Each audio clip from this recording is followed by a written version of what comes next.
बारिश के मौसम में गरीब अर्जुन नान चने बेचकर अपने खानदान का गुजारा चलाता था, जिसमें उसकी बीवी शिल्पा उसकी मदद करती थी। शिल्पा सुबह सवेरे उठकर चनों की देगची चूल्हे पर चढ़ा देती और नान तैयार करने लगती। जल्दी कर शिल्पा, आज मंगल बाजार भी है। अगर देर हो गई तो अच्छी जगह नहीं मिलेगी। पक रहे हैं जी, बस चने अच्छी तरह गल गए हैं, सिर्फ थोड़ा सा मसाला डालना बाकी है। अचानक तेज बिजली चमकने के साथ ही आसमान पर काले बादल छा गए। इस मौसम को भी अभी खराब होना था। इतने नान और चने काफी रहेंगे, वैसे भी साइकिल पर रखकर बेचने हैं। जल्दी से देगची में चने भर दो, लोग बाजार में आने लगे होंगे। शिल्पा जल्दी से देगची में चने भर देती है और नान कपड़े में लपेटकर एक बड़ी थैली में रख देती है। अर्जुन नान की थैली साइकिल के हैंडल पर लटका लेता है और चनों का पतीला पिछली सीट पर रख लेता है। अच्छा शिल्पा, मैं चलता हूँ, आज बाजार है तो आने में देर लग जाएगी। इतने में बेटा दौड़ता हुआ आया और बोला, पापा पापा, मेरे लिए बाजार से गोलगप्पे खरीद कर लाना, वो भी 20 रुपए के। बेटा, अगर आज पानी पूरी वाला आया तो जरूर ले आऊंगा। कुछ ही देर में अर्जुन मंगल बाजार में साइकिल पर नान चने बेच रहा था। वहाँ बाकी सब रेढ़ी वाले भी कुछ न कुछ बेच रहे थे। कोई मोमोज, कोई चाउमीन, कोई ब्रेड पकौड़े। लेकिन सबसे ज्यादा भीड़ एक नए पानीपुरी वाले के ठेले पर लगी थी, जिसने आज पहली बार बाजार में ठेला लगाया था। अर्जुन आवाज लगा रहा था, आ जाओ भैया, गरम गरम नान चने, सिर्फ 20 रुपए में प्लेट। लेकिन आज उसकी फरोख्त बहुत कम हो रही थी। जो ग्राहक रोज उसके नान चने खाते थे, वो भी पानीपुरी वाले के पास खड़े नजर आ रहे थे। ये देखकर अर्जुन का दिल उदास हो गया। वो दिल ही दिल में बोला, सोचा था आज मंगल बाजार में अच्छा मुनाफा हो जाएगा, मगर ये नया पानीपुरी वाला सारा कारोबार ले गया। इसी दौरान जोर की बिजली कड़की और तेज बारिश शुरू हो गई।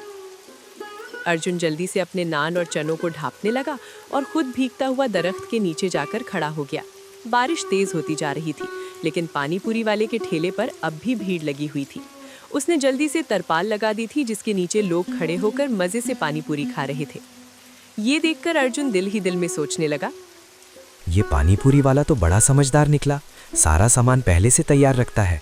अगर मेरे पास भी रेडी होती तो मुझे बारिश में साइकिल पर नान चने ना बेचने पड़ते। कुछ देर बाद बारिश रुक गई। अर्जुन ने फिर हिम्मत करके आवाज लगानी शुरू की, आ जाओ भैया, गरम गरम नान चने, सिर्फ 20 रुपए प्लेट।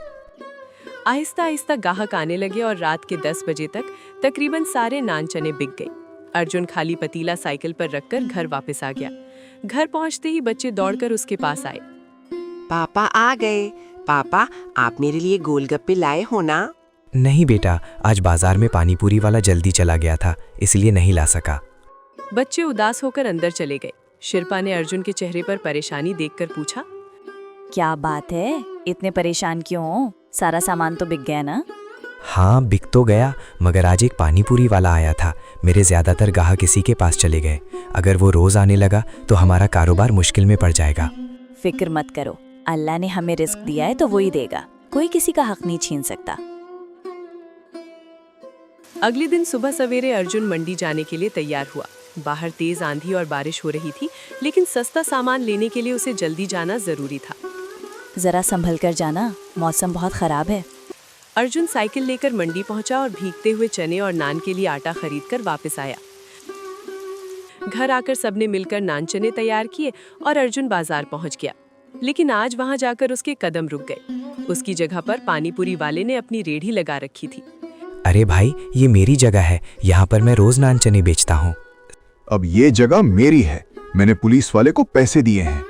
इतने में एक पुलिस वाला आ गया और अर्जुन को डांटते हुए बोला, चल चल, यहाँ से हट जा, अब ये जगह उसी की है। साहब, मैं बहुत गरीब आदमी हूँ, मेरे सारे ग्राहक यही हैं। अगर यहाँ से चला गया तो मेरा खानदान भूखा मर जाएगा। लेकिन पुलिस वाले ने उसे धक्का देकर वहाँ से भगा दिया। उस दिन अर्जुन ने गली गली घूमकर नान चने सस्ते दामों बेचे। गरम गरम नान चने, सिर्फ 20 रुपए में प्लेट। गरम गरम नान चने, सिर्फ 20 रुपए में प्लेट। घर पहुंचा तो देखा कि मकान मालिक ने सबको बारिश में बाहर निकाल रखा था। बच्चे बूढ़े सब भीग रहे थे। मकान मालिक किराया मांग रहा है, कहता है जब तक पैसे नहीं दोगे घर में दाखिल नहीं होने देगा। अर्जुन ने अपनी सारी दिन भर की कमाई उसके हाथ में दे दी और कहा, ये सारे पैसे रख लो, बस मेरे खानदान को अंदर जाने दो। मकान मालिक ने पैसे ले लिए और उन्हें घर में जाने दिया। अब अर्जुन को मजबूर होकर फैक्ट्री में मजदूरी करनी पड़ी। वो रोज भारी बोझ उठाता और थका हारा घर आता। एक दिन बच्चे फिर पानी पूरी खाने की जिद करने लगे। ये देखकर शिल्पा का दिल भर आया। उसने सोचा, मैं खुद ही घर में पानी पूरी बना लेती हूँ। उसने थोड़ी सी रकम लेकर बाजार गई और आटा, सूजी, आलू, इमली और पुदीना खरीदकर घर वापस आई और पानी पूरी तैयार करने लगी। पहले उसने आटे और सूजी को मिलाकर नरम सा आटा गूंदा और छोटी छोटी पूरियों को बेलकर गर्म तेल में खुस्ता होने तक तला। फिर उसने आलू को उबालकर छील लिया और उसमें नमक, मिर्च और थोड़े से मसाले डालकर अच्छी तरह मिक्स किया। इसके बाद उसने इमली को पानी में भिगोकर इसका खट्टा मीठा पानी बनाया और इसमें पुदीना डालकर खुशबूदार पानी तैयार किया। जब सब कुछ तैयार हो गया तो उसने एक एक पूरी में आलू का मसाला भरा और उसमें ठंडा खट्टा पानी डालकर प्लेट में सजाने लगी। फिर उसने पानी पूरी अपने खानदान वालों के सामने रख दी। पूरा खानदान खुशी से पानी पूरी खाने लगा। सास ने तारीफ करते हुए कहा, वाह बहू, तुमने तो बहुत मजेदार पानी पूरी बनाई है। ऐसी पानी पूरी तो बाजार वाले भी नहीं बनाते। ये सुनकर शिल्पा के दिल में एक ख्याल आया। उसने अर्जुन से कहा, क्यों ना मैं बाजार में पानी पूरी बेचना शुरू कर दूं?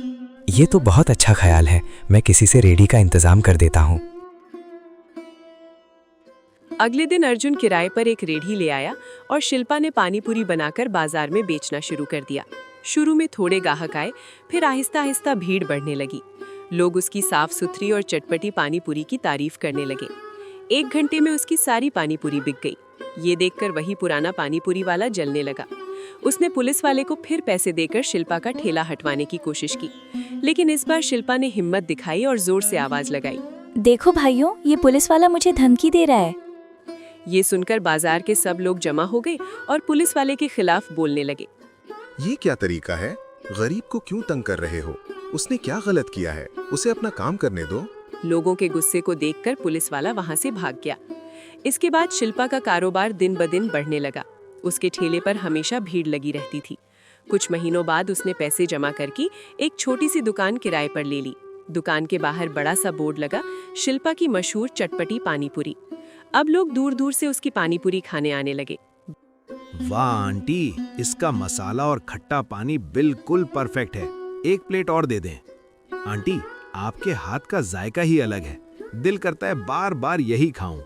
बारिश हो या धूप, उसकी दुकान पर हमेशा रश लगा रहता था। यहाँ की पानी पूरी बहुत मजेदार है।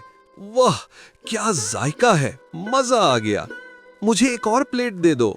बेटा, मजा आ रहा है ना? अभी और बनाती हूँ, जरा सब्र करो। सबके लिए ताज़ा ताज़ा पानी पूरी तैयार कर रही हूँ। अब शिल्पा अकेली नहीं थी, बल्कि अर्जुन भी उसके साथ मिलकर दुकान चलाता था। शिल्पा पानी पूरी बनाती थी और अर्जुन ग्राहकों को सर्व करता था।